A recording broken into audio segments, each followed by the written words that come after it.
जब समय खराब हो या ग्रह दशा सही ना हो तब होता क्या है।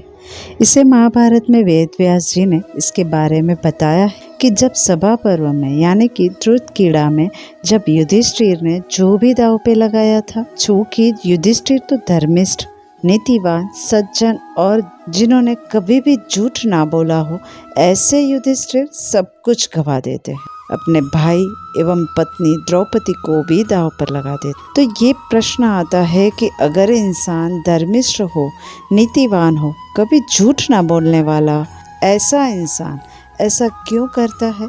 तब व्यास जी ने उत्तर दिया कि युधिष्ठिर का समय खराब जा रहा था, उसकी ग्रह दशा भी सही नहीं थी। और वेद व्यास जी कहते हैं कि जब समय खराब हो या फिर काल हाथ में दंड लिए खड़ा हो, और जब काल हाथ में दंड लिए हो तब काल का बल ऐसा है, वो किसी का सर का छेद नहीं करता, पर वो विपरीत अर्थ दर्शनम कराता है।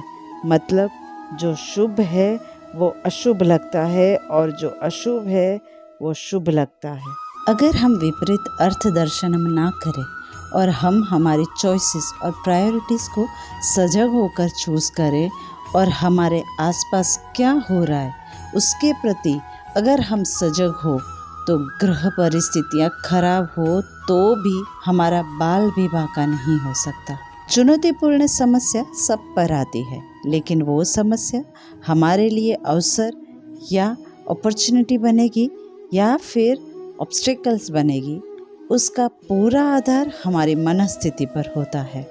हमारे संत गोस्वामी तुलसीदास जी ने बताया है कि 7 दोस्त होते हैं जो हमारे खराब समय में हमारे साथ रहते हैं। जब हमारा टाइम चैलेंजिंग होता है तब ये 7 दोस्त सहायक होते हैं, और वो है धीरज यानी कि पेशेंस, धर्म यानी ड्यूटीज़, विवेक यानी कि कॉमन सेंस, साहित्य यानी कि आर्ट एंड लिटरेचर, साहस यानी कि करेज, सत्यव्रत यानी कि सत्य बोलने की आदत, और भरोसा यानी कि फेथ। ये 7 सहायक होते हैं हमारे चैलेंजिंग टाइम में। अग्नि पुराण में कहा गया है कि जब समय अच्छा नहीं चल रहा हो या ग्रह दशा बराबर ना हो तब एक श्लोक है, वो श्लोक है कृषि ही वेष्टि समायोगत। इस सिद्धांत को समझने के लिए एक कथा पुराण में आती है कि एक टाइम में इंद्र राजा पृथ्वीवासियों पर क्रोधित हो गए, गुस्सा हो गए, और उन्होंने श्राप दिया कि आने वाले 12 वर्षों तक बारिश नहीं होगी। और जैसे ये श्राप पृथ्वीवासियों ने सुना तो पृथ्वीवासियों ने इंद्र की आराधना करी। तब इंद्रदेव ने कहा कि अगर शंकर भगवान अपना डमरू बजाएंगे तो बारिश हो जाएगी। और इससे पहले पृथ्वीवासी कैलाश पहुँचे, इंद्रदेव कैलाश पहुँच जाते हैं और शंकर भगवान को अपने कॉन्फिडेंस में ले लेते हैं कि पृथ्वीवासी आपको कितनी भी विनती करे, आपको उनकी बात नहीं सुननी है और 12 सालों तक डमरू नहीं बजाना है। उसके बाद पृथ्वीवासी कैलाश जाते हैं और महादेव को विनती करते हैं, लेकिन शंकर भगवान तो भोलेनाथ थे ना, तो उन्होंने पहले से ही इंद्र राजा को कमिटमेंट कर दिया था। तो उन्होंने कहा कि मैं 12 सालों तक डमरू नहीं बजाऊंगा। अब भोलेनाथ ने मना कर दिया तो पृथ्वीवासी सब लौट आए। सब निराश हो गए थे और सब अपने अपने घरों में बैठ गए। उन्होंने मान लिया कि अब 12 सालों तक कोई बारिश नहीं होगी। लेकिन एक आदमी था जिनका नाम था देवदत्त। देवदत्त ने ये किया कि सब कुछ जानने के बावजूद भी वो हर रोज खेत में जाता, बी बोता, हल जोता और खेती की सारी एक्टिविटीज़ करता। स्टार्टिंग में तो सब लोग उस पर हंसने लगे, लेकिन देवदत्त ने ध्यान नहीं दिया। ऐसे करते करते 6 मंथ हो गए, फिर 1 साल बीत गया और फिर देवदत्त फेमस होने लगा, क्योंकि सबको पता था कि बारिश तो होगी ही नहीं, फिर भी ये रोज़ खेत में जाता है और काम करता है। तो सब नोटिस करने लगे थे। कोई उस पर हंसता था तो कोई देखना चाहता था कि देखते हैं इससे क्या होता है। ऐसे करते करते 1 साल, फिर 2 साल, फिर 3 साल बीत गए।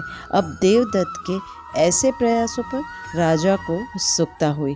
तो राजा 3 साल बाद देवदत्त के खेत पर आता है और सब देखने के बाद राजा ने देवदत्त को बोला कि देवदत्त तू ये क्या कर रहा है, क्यों कर रहा है, इससे क्या हासिल होगा तुझे? हम सबको पता है कि बारिश नहीं होने वाली है, तो खेती क्यों करता है? अपनी एनर्जी और समय का दुरुपयोग क्यों कर रहा है? तब देवदत्त ने जो जवाब दिया वो सुनने वाला था। देवदत्त ने कहा कि राजा जी, मुझे भी पता है कि आने वाले 12 सालों तक बारिश नहीं होने वाली, और बारिश भी नहीं होगी तो खेती भी नहीं होगी। लेकिन अगर मैंने 12 सालों तक खेती नहीं करी तो 12 सालों के बाद मैं खेती करना ही भूल जाऊंगा। मेरे में शक्ति भी नहीं रहेगी और मुझ में स्किल भी नहीं रहेगी, तो मैं खेती करना भूल ना जाऊं, इसीलिए हर रोज़ मैं खेत में आता हूं और खेती करता हूं और मेरा प्रयास करता हूं। राजा जी ये सुनकर प्रसन्न होकर वापस लौट गए।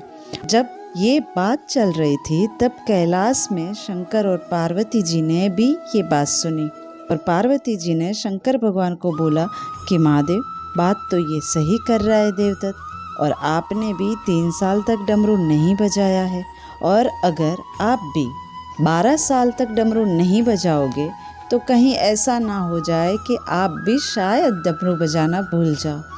और फिर होना क्या था? भोलेनाथ तो भोलेनाथ थे। उन्होंने डमरू हाथ में लिया और बजाना शुरू किया, और जैसे ही शंकर भगवान ने डमरू बजाना शुरू किया, बारिश हो गई।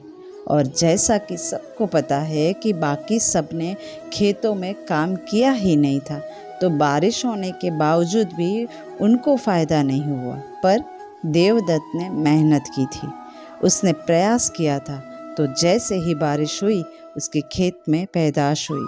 और अग्नि पुराण में ये कहा गया है कि जब गुड लक यानी कि बारिश और तैयार खेत यानी कि आपकी मेहनत, आपके एफर्ट्स, ये दोनों साथ में मिले तभी सफलता मिलती है।